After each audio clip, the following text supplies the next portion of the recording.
Hey everybody, Jayborino here. Wanted to talk a bit about my ongoing Maporino contest, which the deadline is today, and also some other topics that are on my mind related to YouTube. So say hello to Coco. There she is. How you doing down there, girlie? Those red cushions are our old couch from our old apartment, in case anyone's ever been wondering when you see me on camera, because she used to sleep on those, so when we moved here we put those down on the ground, and she adjusted by sleeping on those for a while. So they're there for now. Might get rid of them later. Red cushion's not really the hottest of themes. Anyway, Maporino, again, the deadline is today. So when you see this video go up, that means there's like 12 hours left. If you want to throw something together in 12 hours, sure, send it my way. We'll play it. Really excited. We got more submissions this year than we got the previous year, and we got more submissions the previous year than the year before that. Oh yeah, get comfy over there, girlie. Anyway, I'm happy. I think unlimited growth is unsustainable, right?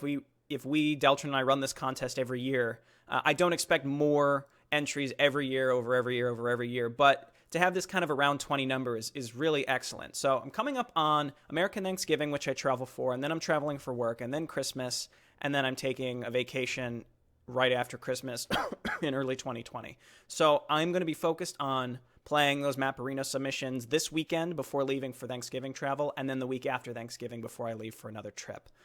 So I'm going to try to get all of those recorded and then start releasing them over the course of mid to late December. And we currently have 21 submissions, and I expect maybe 2 or 3 more, maybe more that I don't know about by the end of the day. So that's pretty cool. Again, it's a lot, though, to record. I expect most of these submissions are going to be anywhere between 20 minutes to...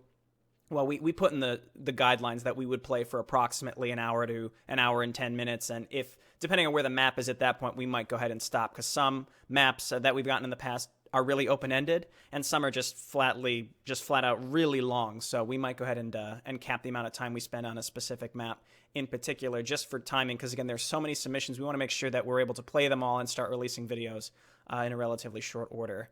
On the note of videos, Arcturus Mangsk is a co-op commander for StarCraft 2 that's supposed to be due out this month, but it's likely going to be the week of Thanksgiving. I have no idea what Deltron and I are going to be doing about that. We've been live streaming our previous leveling up experiences for the previous co-op commanders, but the timing this year is just going to be really challenging, especially because I'm, again, traveling for work this year as well, so that's going to be tricky. So I'm not sure what we'll do. I'm sure we'll get videos out for it eventually, but might not be the day of release or anything like that. Might be a bit of a gap. Okay, so the next thing I want to talk about with the next Sky is Falling YouTube fiasco is COPPA. If you're unfamiliar, this is the Child Online Protection Act. I think that's what it stands for. It's basically, it's a law in the U.S. where the FTC gives guidelines and sets laws around how content is meant to be created for children. And the current update for it, it's supposed to be updated every 10 years. It was delayed till 2023, I believe, but now we're getting it earlier. I have a lot of opinions on this, but the one thing I want to start out with is you're going to see a lot of opinions online about this, and mine is not necessarily going to be better or worse.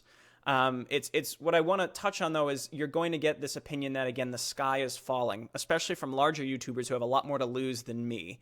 But the main thing is YouTube, for every video and every channel that exists, there's a setting now where you have to say, is this made for kids or not? Now, the key there is understanding the difference between made for kids and safe for kids, right? So made for kids means you made a video specifically targeting an age group under the age of 13. So that's pretty young. For example, my channel, the main user base is between the ages of 18 and 35. I do have outliers outside of that, and I do have, I would say it's probably like maybe 5 to 10% of my viewership is in that 13 to 18 range. So by extension, there may be some kids under 12 watching. But again, the idea is, how is this idea of what is made for kids determined? And COPPA has some very odd and vague guidelines around that. So we don't know how that's going to be enforced starting in January.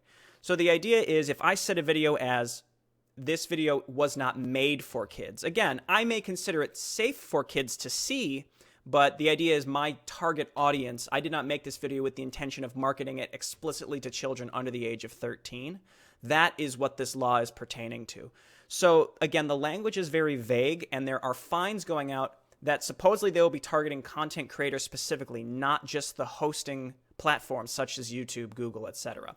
So again, this is why people are concerned. If I was a Let's Player with 500,000 subscribers and I played exclusively Pokemon and I had a face cam and the background of my face cam had a lot of toys and bright colors and I used clickbait thumbnails and clickbait titles, there is a chance the FTC, who I personally definitely do not trust to be making these types of decisions on what is made for kids, may look at that and say, well, while this creator marked this video as not made for kids, meaning that's not his target audience per se, we have determined that this video was indeed made for kids and is targeting children, but in fact contains adult content. Therefore, this creator is liable.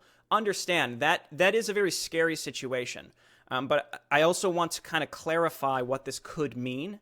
Now, again, I'm not a sky is falling type person for my own channel because I'm playing games specifically that are T for teen, M for mature. I'm not really playing games that are initially intended for children, so I don't see how anyone could view a video of mine and say, oh, obviously this person should be marketing towards kids. It doesn't really matter what I say my videos are, though. It's really trying to think of it from what would a 60-year-old FTC employee or whatever bizarre automated system they're deciding to create is going to think about my videos. Is there any way that someone else could interpret my videos as made, not safe for, but made for children? And that's why this is scary, because I and pretty much everyone else simply does not trust the federal government, who honestly I really have no confidence that they could possibly create any sort of automation. If YouTube's automation is not very good, there's no way that the FTC's is going to be anywhere comparable to it. They're probably still running on mainframes and are just begging their older developers who are coding in COBOL to not retire at this point to maintain that stuff. But anyway, that's neither here nor there.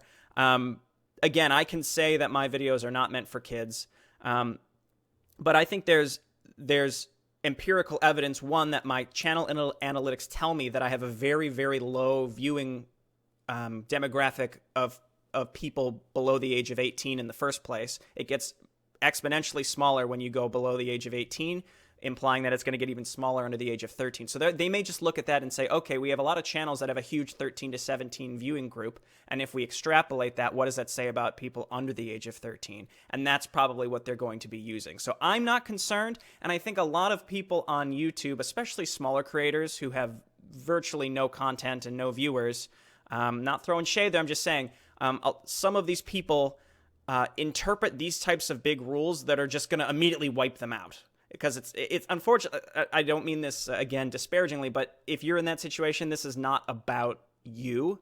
You know, if you're a StarCraft YouTuber with 200 subscribers, you are 100% safe. I'm very confident about that. Now, I'll eat my words. If I have a $45,000 fine in a year, I'll come back and I'll tell you, and I will warn everybody. But again, you have to understand the risks, and that's what I'm trying to explain here. What are the risks of this program, this law? It's a law. This is YouTube following the law. This is not a YouTube policy. So by allowing creators to mark their own content as made for kids or not made for kids does allow a little wiggle room on their end.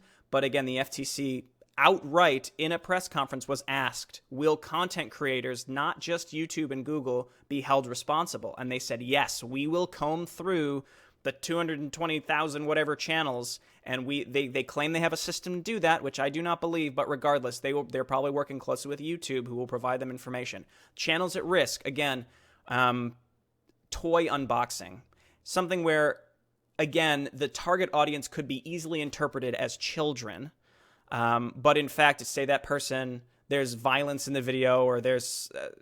I mean, the other thing, too, is if you're making content made for children and it is, in fact, appropriate for children, you have nothing to worry about, but there are going to be huge penalties in terms of following the law, not penalties for you for doing something wrong, but YouTube, in following the law, ensures that you can't use a lot of features, you can't monetize.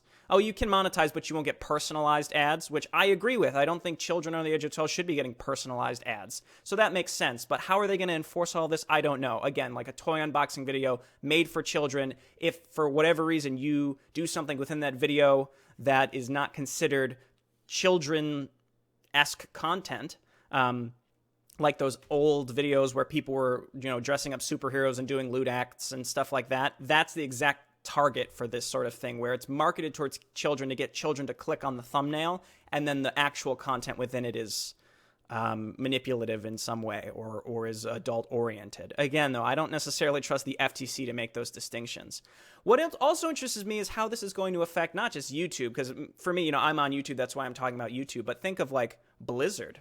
And Carbot is a great example. Carbot is a cute cartoon interpretation of a mature, or StarCraft is probably teen, I imagine. But in any case, it's not a game oriented towards children just based on the ESRB rating. But you have Carbot, and they've implemented Carbot skins in StarCraft Remastered.